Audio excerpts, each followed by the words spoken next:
So I got a question on that. Mm-hmm. How do you feel about the N-word?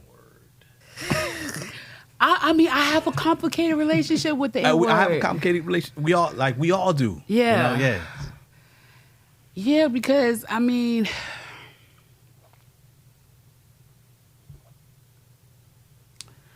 it's hard for me to hear that word and not hear the whips. Welcome to another episode of Nah, Not All Hood. Kimberly Latrice Jones is an amazing multi-layered woman. She came to America's attention during the George Floyd protest when she was recorded giving a spontaneous yet impassioned speech making a brilliant analogy of the state of Black America to an extremely unfair game of Monopoly. That video went viral, but Kimberly has always been on the front lines fighting for the underserved. She's an accomplished author and film and television writer. She is the chief code switcher and the brain behind the brand Hood Girl Heroes. What? You seem like the type who'd have a nickname. Well, when I'm with Corey Moe and that whole camp that I hang out with, sometimes they call me Kimbo Slice. Kimbo Slice. Okay. Yeah. That's appropriate. That is. Yeah. Wow. I'm like, you look like a real good. Yeah, they call me like A-Bob and MJG and all of them. They all call me Kimbo Slice. Okay. Kimbo Okay. Well, I'm still bugging on the California Golden Gloves. Yeah. That's why I have this curve in my wrist like that. So that's how I got the name Crunch they said my hand was illegally taped. And when they do that, there's like a whole everybody comes in. It's like a big deal. Everybody's checking, everybody's doing this. Yeah. But then when they are like quickly trying to retape it to start the fight, then all of a sudden nobody cares. So they didn't tape my hand right. So the first round, the punch that I landed, they said it sounded like a crunch throughout the casino, like it cracked. And I didn't realize it because, my adrenaline's going and all of this. And all I knew was by round 3, I was telling my corner man, I was sitting in a corner, and I was like, every time I land that left, it's like shooting water out of my eyes. Like something is wrong with my hand. Like I don't understand what's happening. Like my hand feels heavy. And it got to the point where I couldn't even lift it. And he was like, you're going to have to southpaw it. Wow. The whole rest of the fight. And who won the fight? And I won the fight. I won by decision. I would have knocked her out if that hand wasn't messed up. But I won by decision. But when we got back into the locker room afterwards, when they matter of fact, when he went to lift my hand to say I won, I'm talking about my temperature shot up to like 130, like my face went red. They were like, oh my God, Kim. Wow. I was like, let my hand go. You almost punched him. Yeah, I almost punched him. I was like, let my hand go. And so when we got back into the locker room and they tried to pull the glove off, I mean, like the kind of pain to where like, not even like crying, but like water was just shooting out of my eyes from the pain. And so then they had to cut the glove off. Oh. And when they cut the glove off, like a piece of the bone was actually like sticking out through my arm because I had still fought 3 rounds with it broken. And what's the title you got again? So after that, they started calling me Crunch.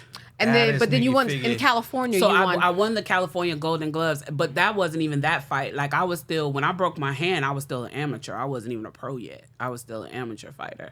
But yeah, I trained at Broadway Boxing. My trainer, Chris, they used to call him Crunch.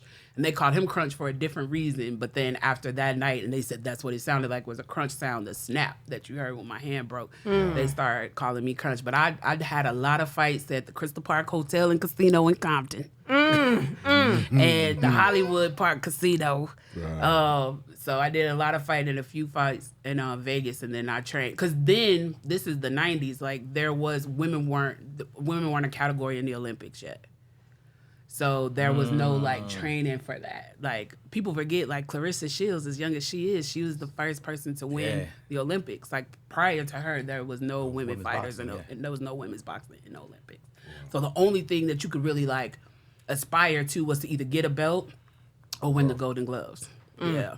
Like I said, you have 9 lives. I've had a lot of lives. I think it's the ADHD. Keep you busy. Right, keeps you busy. Kind of all over, but seems like you're all over, and then you have a purpose for all those different places that you find yourself. I don't. Spirit does. Okay. Yeah, that's fair. I have zero purpose for this. So team, I think I might have gotten this wrong. Might have gotten our guest wrong. Uh-oh. Only because you seem like you're so genuinely who you are wherever you go. That bring it. Right. So we're supposed to be talking about code switching, which is one of my favorite subjects. But Yes. because it doesn't seem like that's your experience at all. And that's why it's my favorite subject, because it's not my experience, because I don't code switch with nobody. But, I think part of why, first of all, shouts out to Lula, my mother, may she rest in peace. She was like the coldest person that ever lived. Like my mother was a cold case. Her and my grandmother both. And actually my next book is about my mother. My mother programmed robots that delivered the mail in the Sears Tower in 1976. So I'm writing a book about her called The Robot Lady. And so my mother was very, what's the word? What's a proper word? My mother was very bourgeois. You know what I mean? Like my mother was very much like there's a time and a place for everything. She made us go to charm school. We went to Cleo Johnson School of Charm on 87th in Chicago.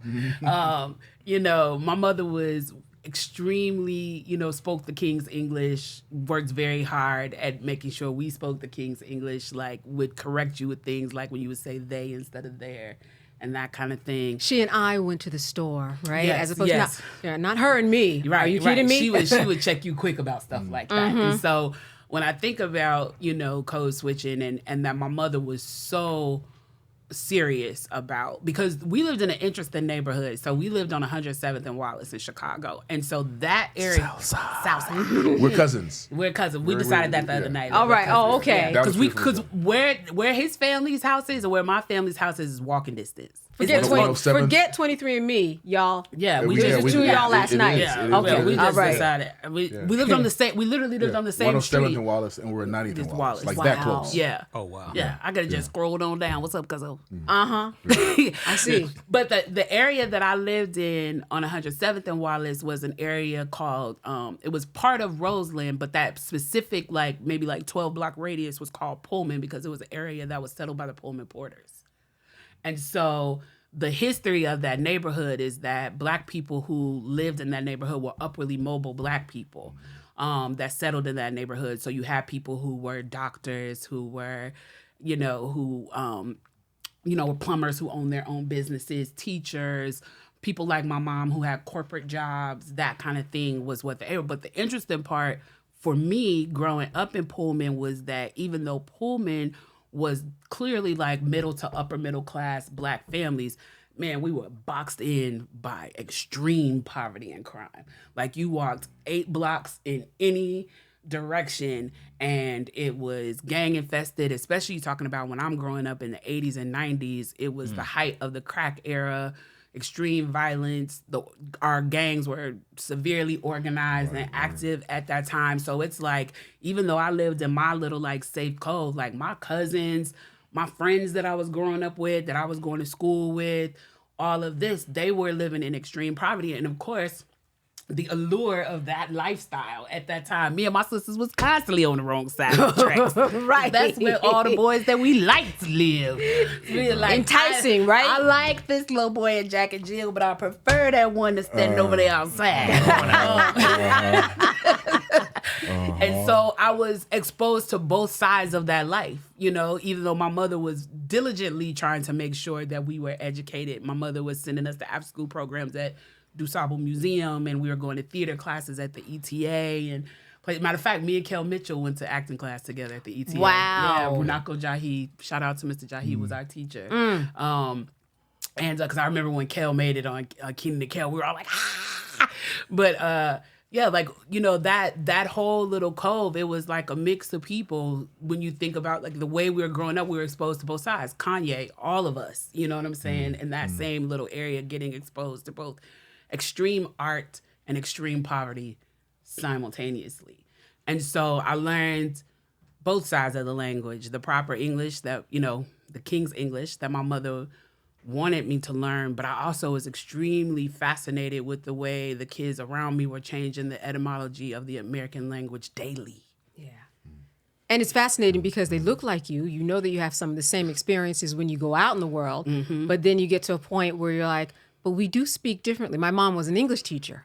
So that King's language was embedded in us too. And everybody was in education. So I would see that and understand exactly what you're talking about. And it was enticing. And guess what? Yeah. You find yourself, when you're going to parties and things of that nature, well, that's the group that you were with. You know, you couldn't just... Those are my people. You couldn't just stick with Jack and Jill for a good party. No, there's no way. No, and most of the people that I went to, For like, a good party. Yeah, exactly. That was my point. No offense. Not for the good parties. And I'm not in Jack and Jill. It wasn't, but you know. The people that I was like cotillion with weren't the people having the blue light basement parties. Right. Not the same crowd. No, but I promise you, I was you more putting on interested in that those basement white party. gloves and learning steps. Right. Right. Yeah. I mean, and the flavor is the flavor. Yeah, and I loathed that life. I loathed the like bourgeois life for a long time as a rebellious teenager. I remember the day before I got cotillion, I cut all my hair off just to spite it. Wow. Oh, that's gangster. I was like, cotillionless. What did your mom... Lord, I thought she was going to have a cardiac arrest. So when you say you cut it off, like... How short? Like Michelle and Degiacello short. You cut it. Your mother did not have a cardiac. You know what? I was shocked to my core when she came. I came home and she went, I think she did this like just to get me because I think she knew that I did it to get her. And she was like, No, "Well, I'm not girl, gonna I've been on this earth a lot longer than you." She was like, "Looks good on you." I was like, she got you. She got you. Now that's gangster. That's like... Right. I was like, well, this is It's like... two aces. well She was played, like, mama. full Well house. played. But like a lot of people, That's genius. maybe not on your own volition, but like a lot of people, you were going back and forth. But just in terms of when you were younger, because you lived with your parents, or you lived with your when I was with my parents, my dad. So I was raised by my stepfather, not my bio dad. But I only describe him as my stepfather to describe him to other people. He was my dad. Yeah. You know, he was my dad. Him and my mom got together when I was 4. So he was the only dad that I knew and had, and he was the love of my life. You know, my heart was broken when he transitioned. But my dad was a lot older than my mom. So my dad was like 20-something years older than my mom. So keep in mind, I'm Gen X. My mom's a boomer. My stepdad's silent generation. So my stepdad fought in World War II. Okay. Yeah. Right. So me and my sisters, so we were kind of like the Black Brady Bunch. So when they got married, my dad was a widow. My mom was divorced from our bio dad. My mom had 4 kids. My dad had 3 kids, and they just raised the 7 of us together. So like the girls, we got 4 brothers and then a dad from World War II. I mean, World War II ended in 45, right? Yeah. Okay. I mean, that's really putting it into perspective. Yeah. He wasn't born then. Like Right. like my dad, my uncle, my dad's brother. It's funny. I just did a documentary with Morgan Freeman for History Channel about their unit. So my dad's brother was in the 761st Tank Battalion. Their commanding officer was Jackie Robinson. So he was in that unit, got court-martialed, got sent home, and then integrated baseball. He didn't get to see combat with them because he was Rosa Parks. Before Rosa Parks, he wouldn't give up his seat to a white boy on the bus that had a lesser rank than him. And they couldn't get his unit, the 761st, to sign off on his court-martial, so they transferred him to another unit that would sign off. That would sign off, and then they sent him home, and then he integrated baseball. But yeah, so you gotta keep. These are the type of men that I'm growing up around. I'm growing up around men who were born in the. It's the 90s, and the men who are raising me were born in the 20s. Right. So it's and then it's very, very different. Like we lived in a very strict household. Like to pick take me and my sisters on a date. Like you had to come inside. Like that back in the day, 90s stuff where I'm gonna blow my horn and you're gonna come outside. Permission, the whole 9. Child, I would tell boys in advance, like, let me tell you something. You pull up that car in front of my house and blow your horn, we ain't going nowhere. Because I won't even be able to come. I won't even be allowed to come to the door if that happens, So it was, I lived this very interesting, old, worldly life because I was raised by like really, really old people. Not even just like my parents, but like all my aunts and uncles are like born in their 20s, 30s, and my mom's born in 46. Everybody's born in the 20s, 30s, and 40s. My grandmother, who's born, she was said 19 and 14. She was alive until I was 20. So she was something else. Wow. God, don't leave you with something else. But so even the men in my life, my uncles who own a cab stand on the west side of Chicago, and all the men around me are very old school. I mean, that's old school. She said cab stand. Yeah. I mean, yeah. We're me and my cousins are trying to get the cab stand back now because we were like, that was a loss for the family because they had that cab stand for like 60 years. But yeah, so I just lived like such a I won't even say sheltered, but like old worldly life. So yeah, I was super fascinated with what was going on across the tracks. Yeah. Super fascinated because I'm around people who still make their clothes. Right. I bet you know how to sew too. I do know how to sew. So do I. Yeah, I do know how to sew. All my aunts sewed, and they went through because growing up, when they grew up, crochet and quilt and all that stuff. Yeah, and when they grew up, But do you call them trousers? I do. That's trousers. I use a lot of old school words. Like people laugh at me all the time because I say things like pocketbook and billfold, and somebody get in a fight. I call my sister. I say I was at this party. They got the tussling. Right. So at what point in your life did you just say, I'm not going to bother with the King's English and just be? When I discovered Zora Neale Hurston. When I discovered Zora, and I loved the language that she put on the page and the way that it flowed, and it felt like syrup to me, like an elixir. Yeah. And I was like, this is absolutely beautiful. And then when I started to research her and realized that she was a cultural anthropologist. Yeah, she just like they hated her. Yeah. Like she was really emotionally abused for the way that she wrote. And it just hurt my heart to know that she like died penniless and thinking that she was unsuccessful and was in an unmarked grave until other authors went and bought her headstone and all of this. And I was like, why? And some of our favorites, some of the ones that we love from the Harlem Renaissance, they really were mean to her. Zora, she's down in Florida, right? Mm-hmm. Yeah. Yeah. So I think it was like either Toni Morrison or Alice Walker, one of them paid to get her a headstone. Yeah. But yeah, like she was really brutalized for the language that she used. And for me, when I grew up and I would hear girls in my neighborhood create language, and then I would hear it on MTV 5 years later, late, right? Before we had the internet, by the time it became mainstream, it would be something we weren't even saying anymore. Right. You know what I mean?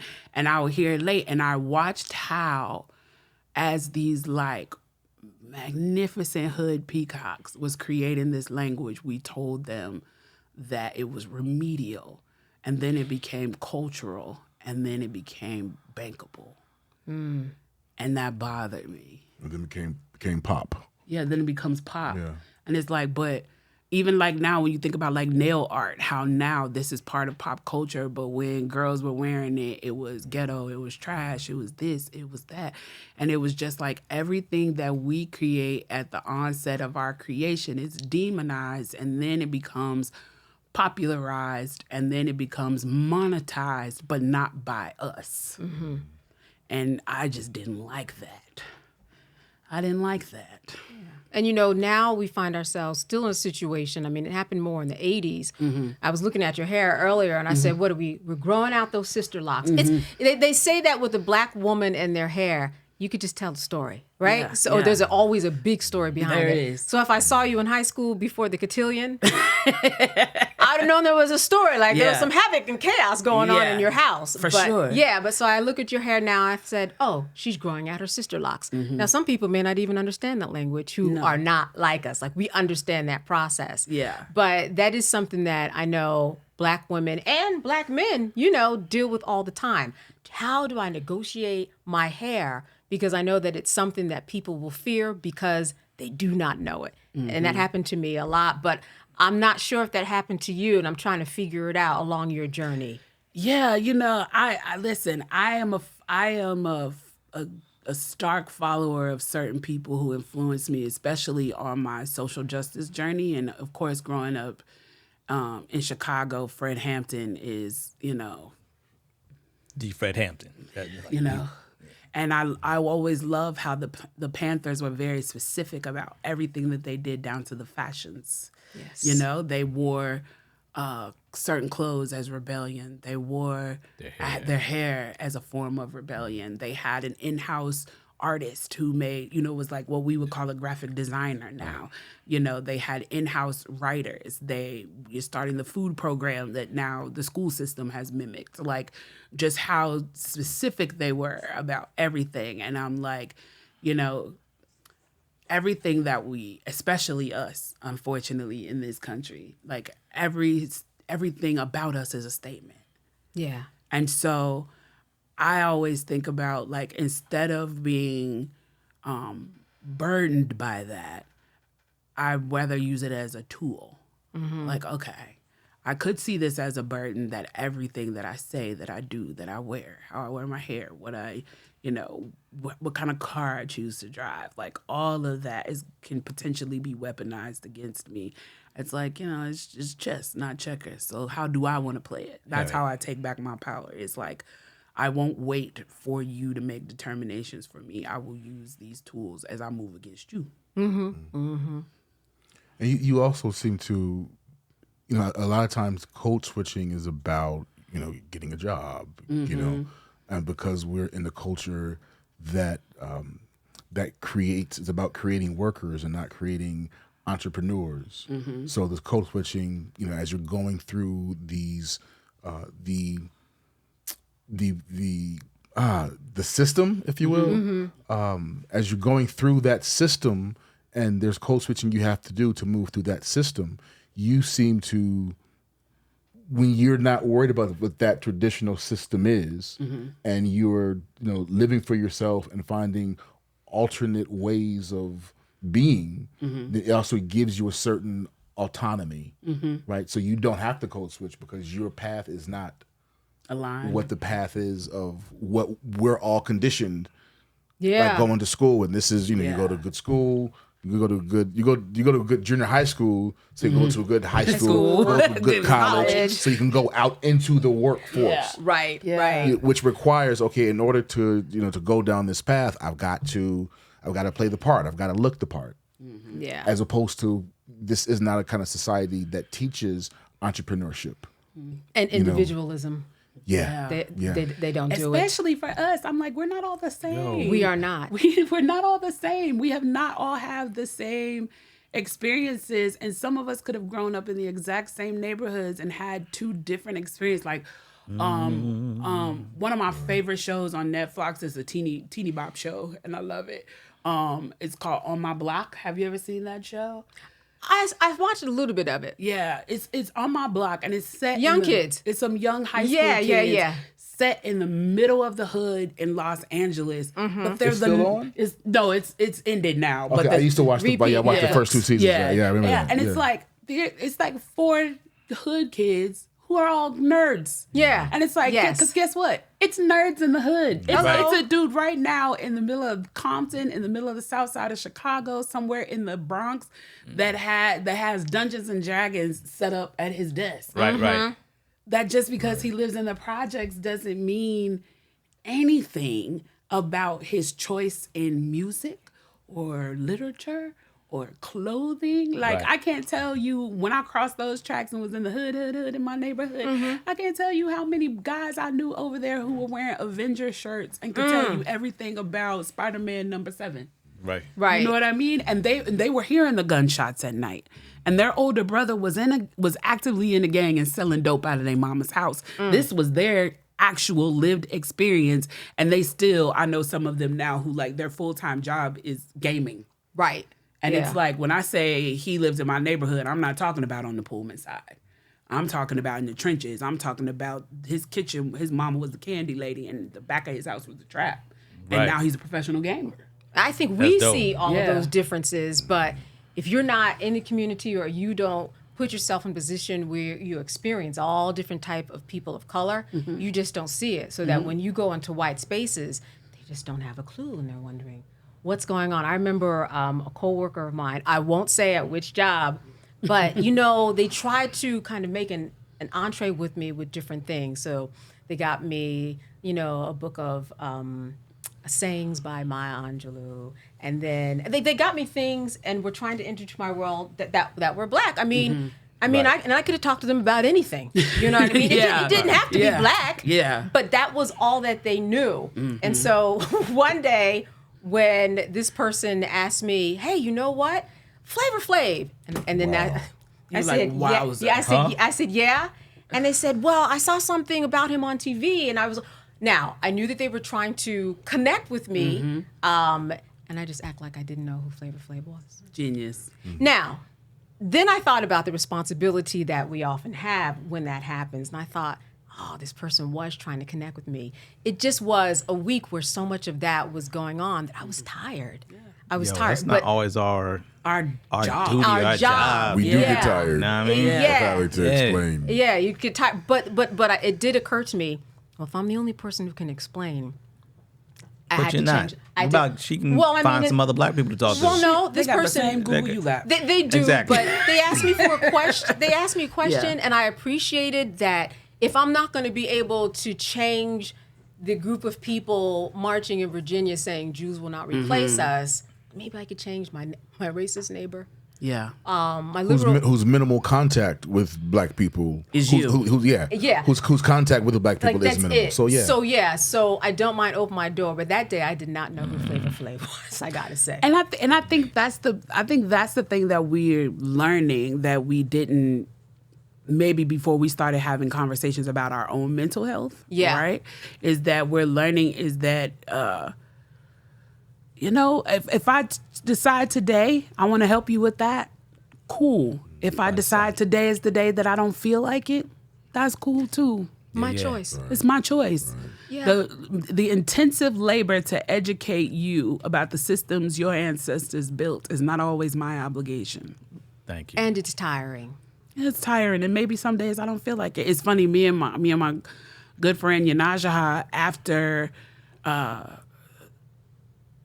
the massive amount of expectation on us in 2020 and 2021 to educate the world, to go on 800 shows and educate the world about blackness and reparations and all the things and all the subject. And, towards the end, people started thinking about once we come inside from being on the streets, then it's going to be time to organize, and people need to start nonprofits, and people need to start running for office, and people need to start doing all of those things. What we're going to do, her idea, and, I was just like, I'm in, sis. And it was, she started something called Revolutionary Healing, which was a monthly free healing retreat for Black people. Now, the original idea for it was to do it for us, social justice advocates, activists, and organizers, because we were all in group chats with each other, and we're having to check in with each other because tired is not even a good description. It was beaten and broken, Right. was how a lot of us were feeling, and unappreciated, and all these things, all these human things that people think don't happen with us. That somehow when you become famous and become a celebrity, or you become known for your community work, your humanity disappears. You know what I mean? It no longer exists. It's like I'm supposed to be able to take all of the negative comments and just be like, well, I signed up for this. And it's like, I'm still human. And I Yeah. still Right, and you can have still moments of negotiate that weakness, space. And there may be, you may say 100 negative things about me that don't bother me, but you may one day, somebody may hit that comment that has some deeper rooted issues for me that I haven't processed that, can have an effect on how I'm feeling. And so we started this thing called Revolutionary Healing, and it was free to the community. And we would do it in places where they could be outside. They had to take their shoes off, let your feet touch grass. We did it at places like strawberry patches and every month it was at a different place, horse farms and by rivers, and people would come in and teach classes for free, and everything would be free. The only thing you'd have to pay for, if there was like a specific activity connected to the space, then you'd have to pay for that. So like if we're on a horse ranch and you wanted to ride the horses, you could pay for that. But all the workshops, classes, we had people doing Reiki and finance classes, and we had a kids center, with jump houses and all this stuff. And we did it for 2 years straight. And now she is transitioning it to opening up a center that will be doing that full time. But like, it's even with that, right? Like when we first started Revolutionary Healing, she and I got a lot of pushback from that, because people's expectation was that we were going to start something specifically to like fight police brutality, or something specifically to try to pursue reparations, or and it was just like, but our people are hurting so bad. And they see you doing and they see you doing one thing and want to keep you in that box, as opposed to no, that's that's part of what I do. And I think that's an issue that that I feel like we all have, like like in terms of being known for one thing, and it's like no, that's that's important for this, but there's a whole string of other interests and other needs and other issues that I need to address. Yeah, and there are 40-something million people right now. The 47.9 million black people.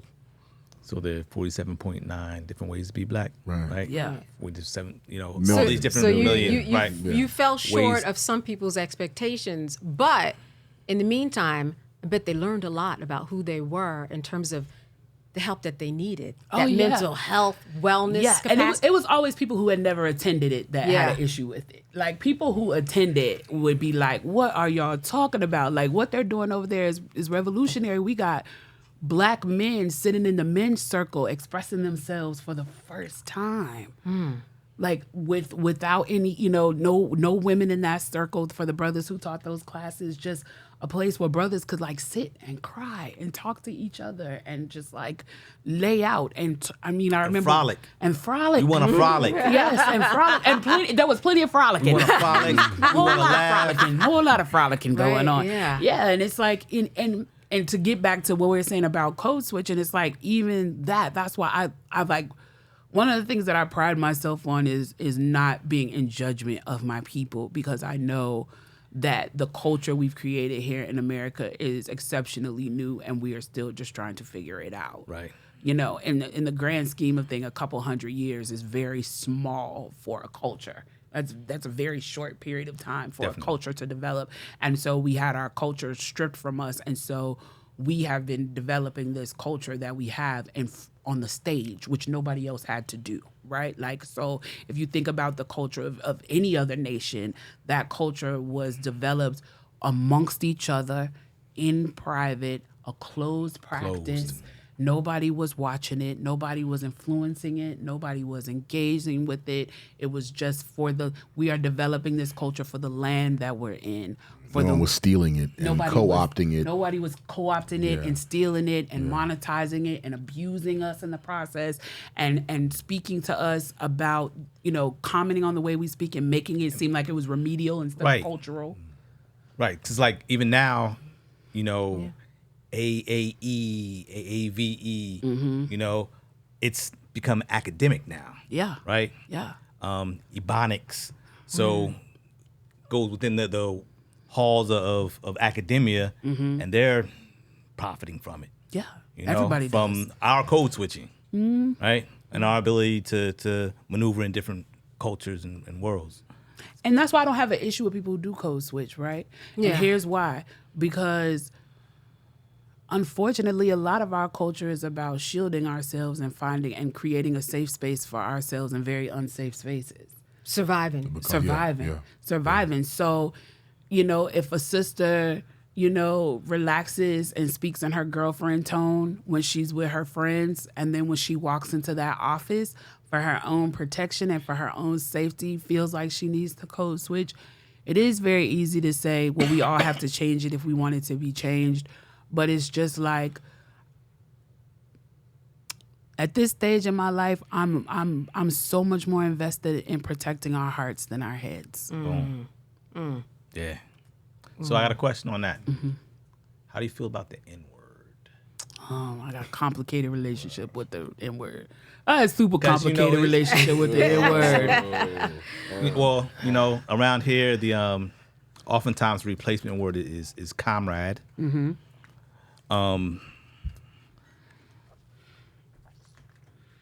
I support niggas' right to say nigga if they want to. You gonna make this girl lose I wasn't her ready. drink. Wasn't ready for that. Ready. I wasn't ready. I have a complicated relationship with the N-word. I have a complicated relationship. We all do. Yeah. Yeah.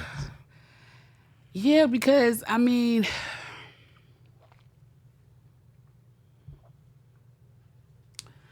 it's hard for me to hear that word and not hear the whips. Right. But it's also hard for me to hear that word and not hear the rhythm. And so I understand why it has a rhythm for some and a whip for others. For me, personally, there's no way to keep it private. And so that's why I'm not so comfortable using it publicly. Because I understand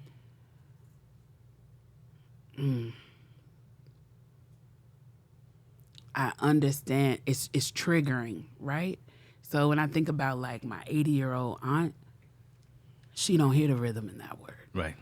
At all. She only hears the rope. And so, but when I think about my 17-year-old nephews, they only hear the rhythm. They don't see the rope or hear the whip. But they know the history.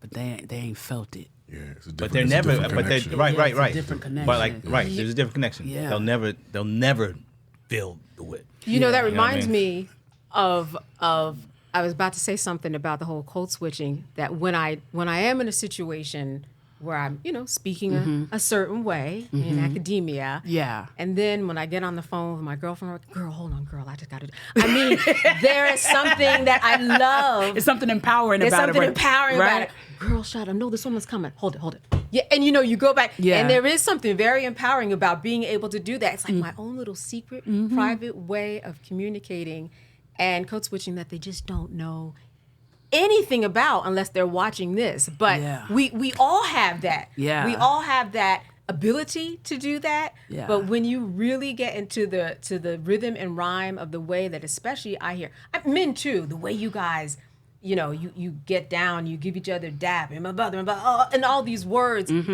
It's just an amazing position to be in, as you said, empowering to know that you actually have a language of your own and that you can call your own. And I like going back and forth and knowing I have that little private me that I can share with the people in my own world. Yeah.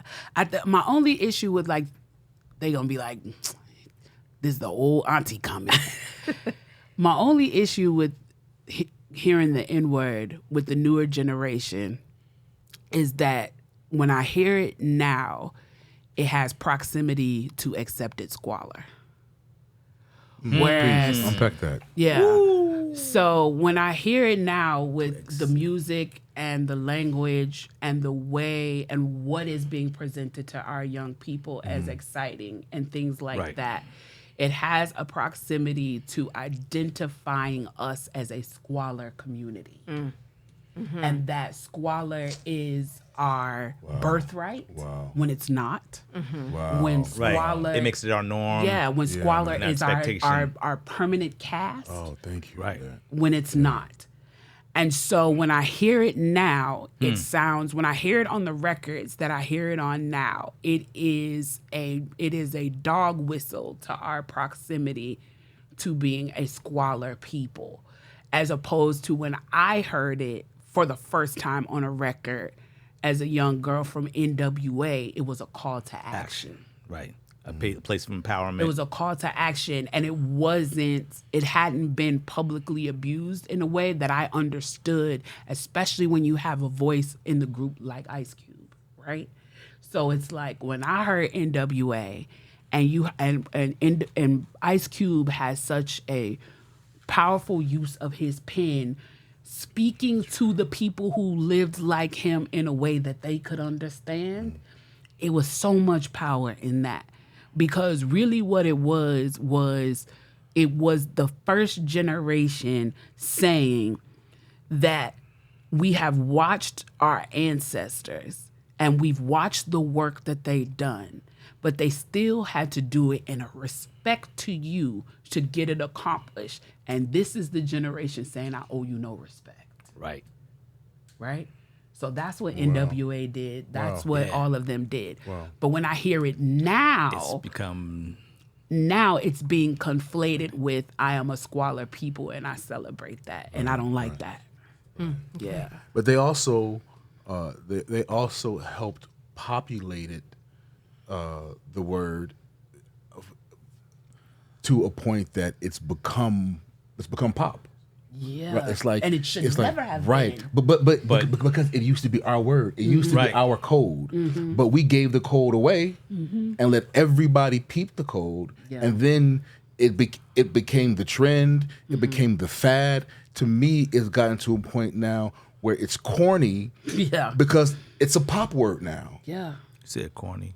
It's corny. It is. It is corny. No, I'm just saying that's an old word, right? Well, Oh, what's the news? I don't know. I'm old too.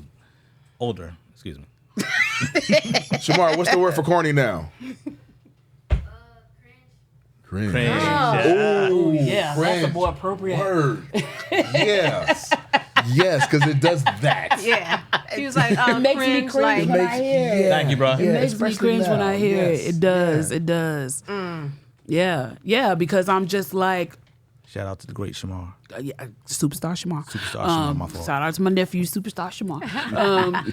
But yeah, no, and that's what it is. And it's like, and again, I'm a firm believer in even people who have been generationally conditioned to squalor have a voice, but they should not be the voice.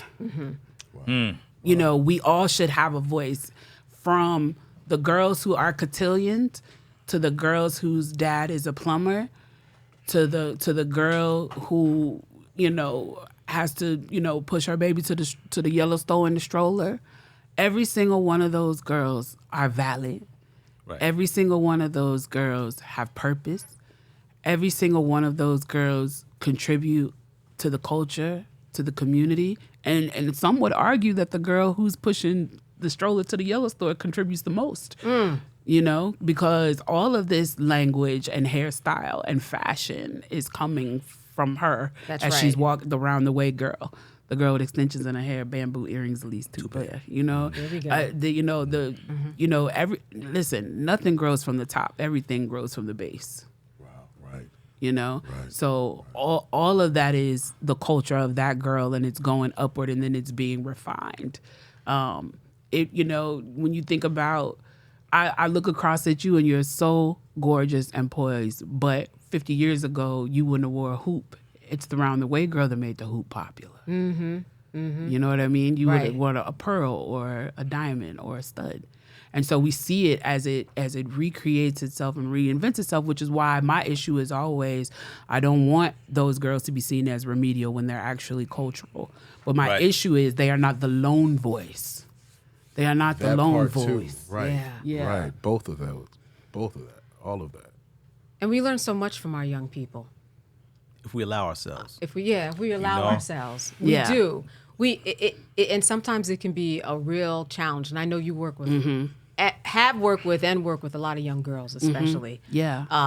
And sometimes it's hard, but you do, if you force yourself. I know for myself, open myself up to say, let me just listen. And there are a lot of nuggets that they're getting because it's a whole different generation. Now, you talk about like the people who grew up in the 1920s, and that's who you were raised with. Now it's even faster. 5 years ago, it was a lot different than 5 years before that. Yeah. It seems like time has compressed itself in the age of social media in order to deal with some of the issues and some of the things that young people are bringing to the table now. Well, we're in the information age. Yeah. Right. So news travels a lot faster. And so if news is traveling faster, part of what slowed things down before is the time to catch up. Well, there's no catch up time now. That's right. We're no longer like chasing information. It's chasing us. And so, you know, with that being said, in some ways it's a really, really good thing, because in some ways it's like, okay, I have access to my child's lived experience in a way that my mother didn't have access to my lived experience. There are moments in my life that like sculpted me as a person that my mother went to her grave not knowing about. You know what I mean? I tracked my child at every turn in the corner. And I know what's going on with him and his friends because they're posting about it. Yeah, right. You know what I'm saying? Right. They're posting about it. So I know what things he's into because he's posting about it. And my son did high school at a boarding school, which, put even more separation, between us or whatever. And so, but it's like, but every day all I gotta do is check his Instagram and I'm like, oh, they went rock climbing today, or they're hanging out at the top of the friend. They met a new friend, or, oh, he's dating this girl now. Let me text him and see who she is, Right. And it's like, my mother didn't have information access to me like that. It was like, I was sneaking across the tracks. I told her I was going to my cousin's house. There's no way I was there. So I got a question. As somebody who was raised by, parents, old folk, yeah. As an elder parent, both of us daughters that are 9, 7. Mm-hmm. Any advice on? Yes, the best advice I could give you on being an elder parent. Yes. Raise them the way that you were raised, even if it doesn't fit today's society. And here's why. The fact that my father and my mother raised me the way they were raised, even though it didn't even fit the time of the 90s. At the time of the 90s, the reason I'm talking about people pulling up and blowing is because that's what people did, right? Mm-hmm. But that wasn't allowed in my house. There is never going to be anything but protection in having a strong man in your life, because even though I had moments where I was like, I hate my dad, oh my God. Mm-hmm. And I was so embarrassed by the traditions and him forcing me to live in his traditions. You know what it forced? It forced the boys around me to have respect for me and my sisters. Mm-hmm. Very different than the respect they had for other girls. Mm-hmm. Because you knew if you wanted to date one of the girls in that house, how you were going to have to conduct yourself to do that. Right. And which means if you was trying to play games, or if you were trying to manipulate, finesse, gaslight, bring your narcissistic entities, you didn't, that's not the house you did it at. Right. Because beyond having a very strict father, they got 4 older brothers. Right. Mm-hmm. Who's come see you. Right. You know what I mean? And so even though, it was frustrating for me at times, and me and my sisters thought it was so uncool that our dad made us live under his traditions, I'm so grateful to him now, because it set a standard for us that we expected from someone who is courting us.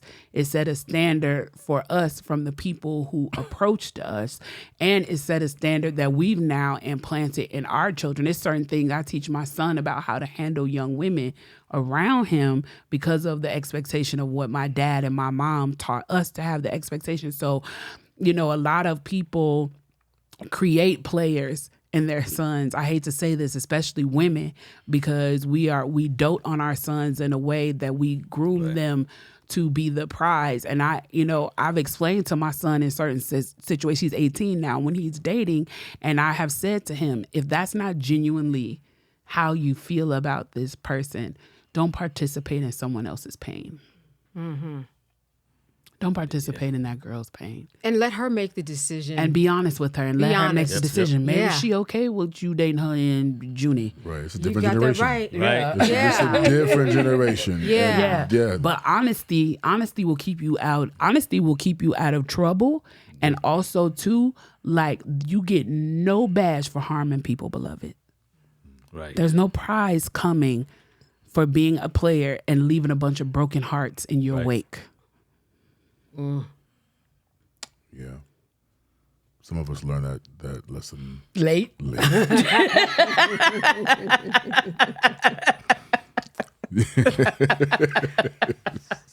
I'm thinking about what you said earlier with your mom and all the things that she didn't know about, but what she was trying to teach you. Mm-hmm. Doesn't that come in handy though? I mean, if you think, right? I mean, it's amazing how it does come in handy. You might. The white gloves and that the fork goes in a certain way. And now I'm sure you find yourself in situations where I'm super comfortable.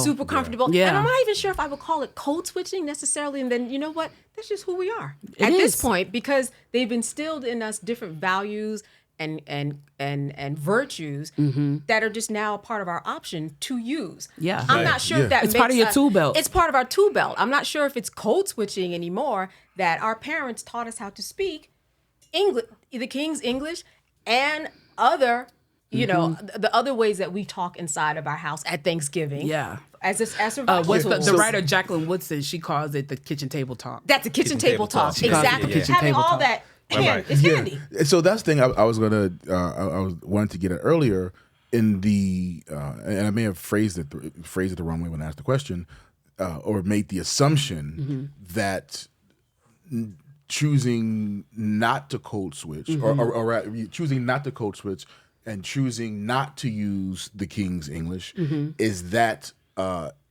suppressing, or is that also not being true to your full self? Like, if both of those are very much a part of you, and then you go, okay, well, I'm not gonna Worry about that. deal with that. I think that I still use it, especially as a writer, right? I use it a lot on the page because I try to write a diverse group of characters on the page. I try to, even like in my book, I'm Not Dying With You Tonight, like I wanted to write a hood girl hero. So Lena is a hood girl hero, but I made her mentor be Miss LaRue, who owns a boutique, who lived for several years in Paris. And so she spends her after schools going to, so you see that part of me in Miss LaRue. And you had to have that handy in order to write those two characters. Exactly. Do you miss Yeah. just being out with your peoples and talking out? No, because I feel like the way that I speak is a mix of the both. I feel, I feel like the way that I speak is a combination of understanding. Like, for example, like I love using slang, right? But I also, whether I want to or not, I'm not gonna say Force it. I'm the way I structure language is still what my mother taught me. I just infuse it with the latest lingo. But the way that I like use sentence structure and everything like that is still indicative of everything that my mother taught me. Here's the big one we don't talk about in code switching, because we often talk about the word itself. But when I think of myself, and I think when people hear me speak and they say, we don't hear you code switch, what they don't realize is what they're actually talking about is not the way in which I use language, because people actually listen to me speak. I definitely use, the King's language in terms of sentence structure. What they're hearing is I don't change my tone. It's tonality, right? Right. And so part of code switching that we don't talk about is switching from talking like this to, oh my God. You're right. You're so correct. You're so, I absolutely love what you've done with your house. It's the tonality that we also associate with the code switching. So people don't hear me do that. And there is definitely a depth in Black women's voices and things like that we lighten and soften to be more appealing. And that's the part that I don't do. So that's what people are actually hearing is that I don't switch tone. Yeah. That makes sense. That does make sense. Yeah. I think, I'm thinking so much. I'm like, I see you trying to read. it's layered. It's balanced. You know what I mean? You know what I'm thinking about? I'm thinking about those people who, and this only happens every once in a while, where you meet a person and you say, oh my God, I thought you were white. Because you can normally tell over a phone. Yeah. You know what? But I mean, there have been a couple times, and I'm not talking about they had a British accent, because that's more readily hidden. Right. But it always catches me off guard. I mean, I'm like, yeah, I would know when someone is Black, even over the phone, even if it's not even the name, and even speaking the King's language, we will know the name thing when Citibank on the other end. Yeah, it's the I know tone. Josh is Black. Yeah. I know Josh is Black. Yeah. Yeah, but every now and then somebody slips through. Yeah. It's mostly when I'm watching the news, and having a news background. That's something that is very embedded in that particular culture. That you can't have an accent. I mean, you're not going to go to New York City and WCBS. And someone's it's supposed to be very Midwestern and flat. It's Midwestern and flat. I mean, if you have a Southern accent, they're not going to say what's coming up in New York City now is, you're not going to hear that on CBS New York. We have to get rid of all of that in terms of what is taught. And so that's where I see code switching a whole lot in that world, being in the news. And the truth is that these days, I remember speaking to someone recently, And she said, yeah, I'm not, I don't think I'm going to go to the NABJ conference. That's the National Association of Black Journalists Conference. I said, why? I thought you were looking for a job. And she said, yeah. She said, but you know what? We all look alike. We all have straight hair. We all have the same clothes. We all have gotten them off the same websites. She said, and we all look alike. So it's really not that different. So I'm getting a little more of, but you look a little different. Because even when I was working years ago and had my hair, maybe about 2 months after when you cut your hair, like that little growth, I would be on the news like that. And I would be on Court TV. And I would do things. And it would throw people for a loop. This would be back in the 90s. So I've always been a little bit of aberration. And don't get me wrong, I've had my hair straight too. And had I relaxed my hair in college when I got the chance, and my hair grew down to the middle of my back, I probably would have still been relaxed, but it didn't work out. Yeah. But it didn't work out. So, but that being said, in certain... Didn't you do that one time? It's No, certain... that was me. That was who? That was who? Malcolm, you gotta relax. Did you have to relax? He got all serious. He was like, no. He got it. No. It's the man's look. All I'm saying is the media plays a big role in a lot of those cultural assignments that we think we should have in order to survive. And within the news world especially, it is very intentional. Yeah. Very intentional. Did you find that in the acting world, like going through auditions and stuff like that, that there was like this expectation of giving this kind of like, especially when you were young and like first starting out, giving like almost like this Disney impression, I guess, or something like that? Yeah, for the most part. Like there were, but it was tricky though, because, when you look at, like, say, Hollywood Shuffle and everything that movie was about, and all the things it addressed, there was still very much that. So I would get offers for, Thug number 4. Let's get it. That's right. for the stereotypical, so there was like Spike Lee would never cast me in anything. And every time my mom would see Spike Lee, she's like, Spike, how come you never put Malcolm in your movies? Spike like, he's too clean. Like that was just, But you're an actor. Yeah, but he wasn't. He was, he like so many people were locked into seeing me do one thing and thinking that that's all that I could do. Can I remind you of a story you told us about your beard on the Cosby Show, which I thought was really interesting and how they wanted to handle it? Right. Okay. I think it was about 15, and I started a mustache. And before we would tape the show in front of a live audience, they would introduce us, and we'd come out, and it'd also be kind of like a camera check, so they can just hair, makeup check, wardrobe check. So we'd come out, and one night I came out, and after I got introduced and waved to the audience and then left, the director called for someone to take me upstairs to shave because I was getting too much hair on my lip. And Chuck Vincent, the stage manager, brother, and he went to the control booth and said to Jay, please don't make that boy shave. He's going to have to deal with razor bumps. He's going to have to deal with all of this stuff. And the director was like, oh, wow, I had no idea about that. Okay, well, let him keep his mustache. So as it grew in, so I think we were talking about it grew in, but prior to Theo, young boys were not allowed to. You did not see teenagers with facial hair. There was just, I guess, there's some perspectives that teenage boys who live at home should not have facial hair. Because even Ennis, Mr. Cosby's son, when he was growing facial hair, he had to shave. Oh wow! But there was something about. I'm so happy that Spirit moved Chuck to stand up for me and say, "Please don't make the boy shave." Yeah. But since that, you've seen young men on TV Be able to, with facial hair, sure. yeah, with earrings. That was all a part of. I remember when you got your ear pierced. Yeah. And then that became a real thing, Right. Yeah. A real thing. But I wonder, is that also a part of this survival mentality that people have, especially a mother who might not want to grow her child up too quickly and put their young black man out there in the streets because he look more like a man with the facial hair. But if we keep him as young as possible, Survival. definitely look less threatening. You think about those things, right? So my son just turned 18 in April, but my son is 6'2.5". He's a big guy. He's an athlete. So he road crew and there ain't nothing black about that.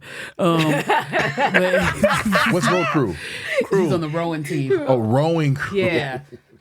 It's called crew. It's called crew, exactly. It's not rowing. It's crew. You're on the crew team. And there's scholarship money, so we like that. Yeah, we enjoy the crew. But he's in high school. He just graduated from high school. Okay. He just graduated from high school, and he's on the crew team, and he ran track and was on the wrestling team, and he loves to climb. He's a mountain climber, and so he's very big and strong.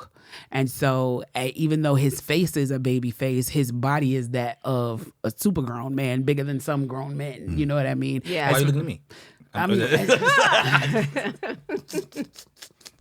no shots were fired. But I do think about things. You know, I gotta admit, I've had those moments where I wanted to, man, and it's like, don't we? In trying to protect them, we age them a little bit. Yeah. So it's like there's moments when my son has been going out at night at like 9 or 10 o'clock at night, which is at 18 is totally fine. But he's got on a hoodie and I'm on the edge of my seat about whether or not I tell him to take it off. Because it's like to continuously have to have these conversations with this child who just wants to go out with his friends, and he has a culturally diverse group of friends, and I know his friends who are white, their mama is not sitting at home having this conversation with them. And so I think about this additional adult conversation I have to have with him, and also how I have to just stop him from being in his natural state. He just want to put a hoodie on and go outside. It's a piece of clothing. It's a piece of clothing. Yeah. Like, what's the big deal? But it's like, but It's mommy life or is death. having a panic attack as you head towards the door. And so it's like, a lot of times I'll defer to his dad about those things, and I'll like call his dad and be like, Drake is about to go outside and he's got this hoodie on. Like, Andre, should I say something to him or not say something to him? And he'll be like, tell him to FaceTime me, let me talk to him, Kim. And, but even I would rather be calling his dad to say Drake got his heart broken. Can you talk to him about that? Yeah. Then, this may be a safety concern for our son. Yeah. I think you need to have a conversation with him. And you talk about the size of him, and that's something that black mothers and fathers because he's an intimidating size. Have always had to go through because even during slavery times, let them be big. You're not going to see them a lot. They're going to be moved up a different way because they can do more and they can lift more and they can, they're the chattel that somebody else wants. So all those protective modes that you're talking about now, those are things that we've have had to deal with for survival skills. And it's still, and all this stuff is still in our DNA and it's been passed down as cultural. Right. I tell people all the time, it's like almost every black person will tell you the conversation that their mother had standing outside a store saying, now, when we go in this store, don't you ask for nothing, don't you touch for nothing, you ain't getting nothing. But it's like, but do we know that comes from the Jim Crow South, where if your mother broke something in a store that your grandmother couldn't pay for, your grandfather could have been hanging for it that night. Mm-hmm. So with me as a mother, I don't have the luxury in Jim Crow to be soft with you, to give you the room to make a mistake. Because the end result is not someone being annoyed with us. The end result is your father hanging from a tree. Yeah. That's heavy. And we still carry that. Heavy. Yeah. So yeah. Because it's still because it's still it's a different scenario, but it still applies. It does. Like, a black kid has a diverse group of friends, but if some shit goes down, he's likely to be the one pointed out as the culprit. Yeah. Right. Yeah. So and even if they all go through the system at the end of the day, dad might have a relationship with the DA that your dad does not have. Yeah. And so they will get out before before you. That's right. Yeah. So then we think that it's cultural, right? So we think our mamas told us don't touch nothing because it was store etiquette when it was actually rooted in trauma. That's right. Yeah. Yeah, trauma, but still survival. Yeah. Like it's not unfounded, right? It's still a part of, whatever progress we've made. Those markers still exist. Yeah, we still got young men being arrested and killed in Starbucks and restaurants. Yeah, right. Yeah. Right. So it's not, I'm just being wild and crazy. Right, it's right. like, no, I just watched the news the other day and some kid got killed by the police in a restaurant. Or I just watched the news the other day and some kid got arrested in Starbucks for waiting for a friend. Right. So what's interesting, so if we look at, I think hip hop is an interesting place where, it has the appearance that these kids don't have to code switch. Like there's that rebellious, as you're saying about NWA, okay, we're the generation that is, we're going to be authentically ourselves, and in some ways, I've got to quote authentically ourselves because NWA wasn't the NWA that we thought they were. You know what I'm saying? Right. They were performing a community and I don't mean that in a disrespectful way. But they were being the face of friends that they were familiar with. Because Ice Cube grew up, fairly middle class. So then it becomes so again, going back to giving away code or selling code, if you will, because now we get to selling a lifestyle by people who don't live that lifestyle. But the people they're selling it to don't understand they don't live that lifestyle. Right. But the problem has become now is that we had a generation that sold that lifestyle so much that people who were actually living that lifestyle believed that I can put this on wax and get away with it because Cube did and all that. Now you got RICO charges and now they're passing laws to say that they can use your music in your court case and all of that because you grew up watching a generation that was talking about things that they didn't do. And so you thought, well, they got away with it scot-free. They were talking about all the things that they did and there was nothing happened to them. And it's like, but they didn't do these things. And they think they're also presenting their authentic self. Yeah. And, in all the ways that they feel are authentic. Right? Yeah. They're everything from their language, their sexuality, drug usage, where they live versus where they say they live. Yeah. Right. Right. Because with MTV Cribs, half of those episodes, they was the only man who said this where I actually live is Redman. Y'all come my cousin on the floor. Just step over him. It's fine. Right. Just moving on. I got these microwave dinners in the freezer. So then that becomes interesting. I never thought about it, but that becomes a reverse code switching. Yeah. Like having to act this role when that's not really you. Shout out to Robert Townsend, who was ahead of his time. Oh my goodness! With Hollywood Shuffle, no doubt. he was ahead of his time. First of all, he also is from Chicago. Shout out to Chicago. Chi-town. He from K-Town. Shout out to K-Town. But even the way he made that film, right? Like people Totally did not do that. First of all, it was film then. It wasn't digital. So the film was so expensive. He shot that film on tip-ins. And if you know what tip-ins are, that's like back in the day, the old school reel to reel, when there would be pieces left off of a reel, they would, chunk them all together. And that means you had to splice tape all those tip-ins together to make a feature film. There's another film, Dancing in Robert September. Townsend. If anybody knows see Robert that? Townsend, send him my phone. You love him, huh? Dancing in September is another good one to watch. That deals with the same thing about how we portray ourselves in TV. And this young man gets a part in a show, a sitcom, and they ask him to ham it up even more, ham it up even more. By the time they get done with saying, "Listen, you need to be more black. You need to be more black," then he's buffoonish. Yeah. And then all the repercussions come because he doesn't feel good about himself. I won't tell you how it is. It's very good. And other people don't see him as as someone who's an asset to their community. But then he's got this job and he's able to get his family out of the hood. All of those things, those things where he really, sells himself in order to make a living. And the other flip side of that, shout out to my buddy Wolf James, his performance in this season of Them. It's like you can also just genuinely create a monster by doing that. Yes. Which is what happened. If y'all have not seen this season of Them, oh my God, Wolf James, Luke, that's my buddy. So proud of his performance in that. Luke James is a beast. It's one of those performances where I hope he gets an NAACP image award. I'll never say the Emmys and Oscars. People be having them hashtags Oscars so why? Why are you still worried about it then? Come on now. I tell people that all the time. They'll be like, Kim, as a writer, do you like, is that going to be your big day when you get an Oscar?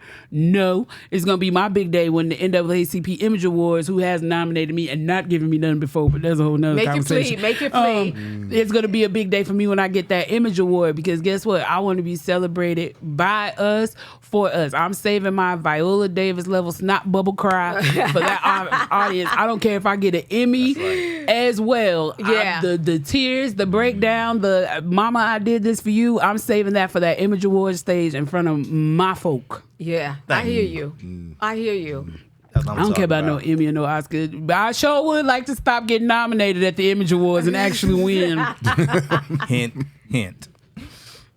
Just saying. Wow. I mean, I gotta say that I am. This has been a treat.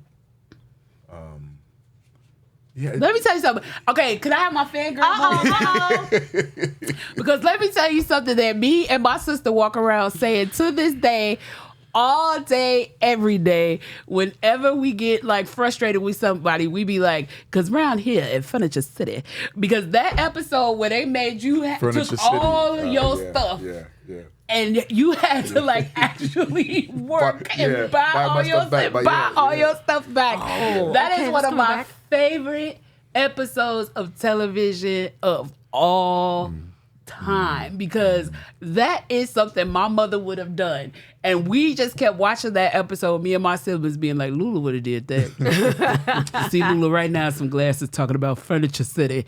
And I was just like, that was one of those episodes when there wasn't much for us on TV, and it went beyond just like seeing myself in that family, but it was like, this feels like a personal lived experience for me, and it impacted us in that way, which is why, again, to this day, if like we're somewhere and we don't like something, me and my sister be like, we ain't gonna do that because around here at Furniture City. That's great. That's great. I think this is an example of, like, as fucked up as social media is, I think this is a good example of how good social media can be as well. Yeah. You know, because we met for the first time Thursday. Yeah. At Buteco. Yeah. Right. So like we follow each other, we see each other. We send each other stuff. Yeah. Like, do you see what these crazy folks? Right. So you end up forming these alliances, right? Because for a while I didn't even know you lived in Atlanta. Yeah. Because one day you're like, do you live in Atlanta? And I was like, yeah. So it's we may not have. We're both in Atlanta, and we've not run into each other. And we're cousins. Yeah, and we're cousins. And we're right. Wallace. Right. We're Wallace cousins. And had you put too much thought into your video, thinking, oh, what will people think? Oh my goodness, I can't talk to them.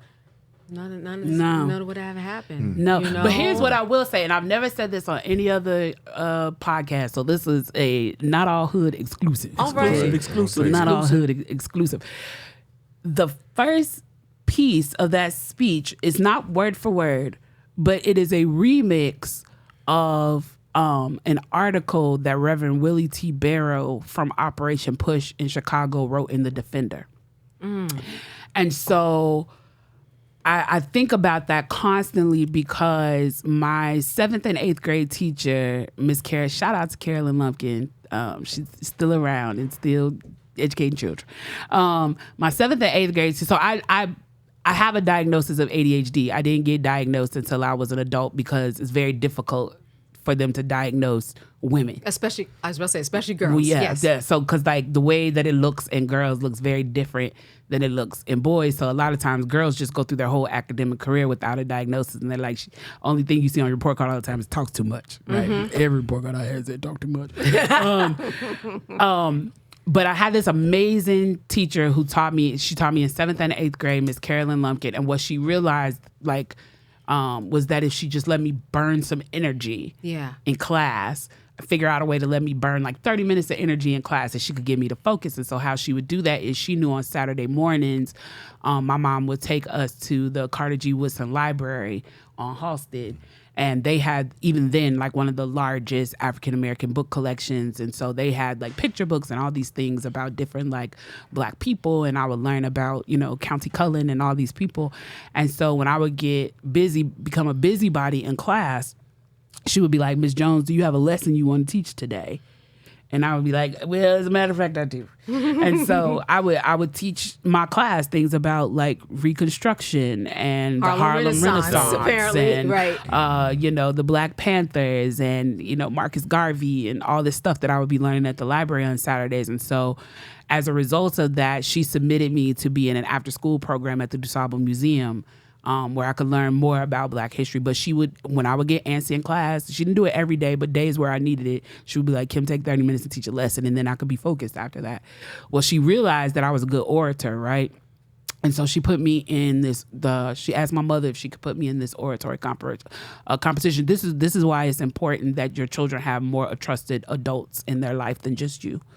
And she put me in this competition, and what she gave me was a article written by Reverend Willie T. Barrow, who ran Operation Push in the Defender.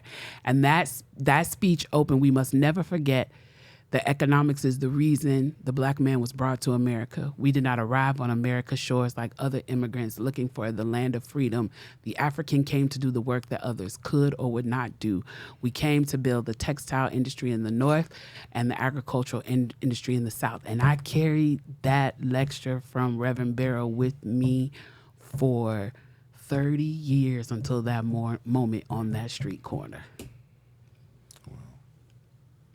I just lean Makes back, sense. Right, it makes sense though. And so by starting it with those words that were, I don't know if Reverend Barrow was like, remember what I taught you from the grave, because I did eventually go to after school program at Operation Push and met Reverend Barrow, and she actually had me give that one day and was like, that's an article I wrote in the Defender. And because she was always Jesse Jackson's like right hand. And so I tell people all the time, I think maybe Reverend Barrow took over my body that day, because that entire speech that I gave, the beginning part remixes what she says. And then, as well as can think of the sister's name, I can't think of a sister. There's another sister who is an author that they're lucky that what Black people want is equality and not revenge. That comes from a book. Oh God, I'll have to send y'all her name later. Okay. That comes from a book that another sister wrote, and I had seen a meme of it that morning. So everything in between was mine, but it was bookended by an ancestor dead and an ancestor living, and then everything else in between was just this free form of this stream of consciousness. And I really, honestly, I know people think I'm crazy, but it's like when I finished and I collapsed in my friend's arms, I at that moment did not remember what I had said. Like I just remember feeling drained. Wow. And full circle. Thank you. Yeah. Okay, we're gonna wrap it up, but so thank you for the fangirl moment. Because Ryan had fun of just that. But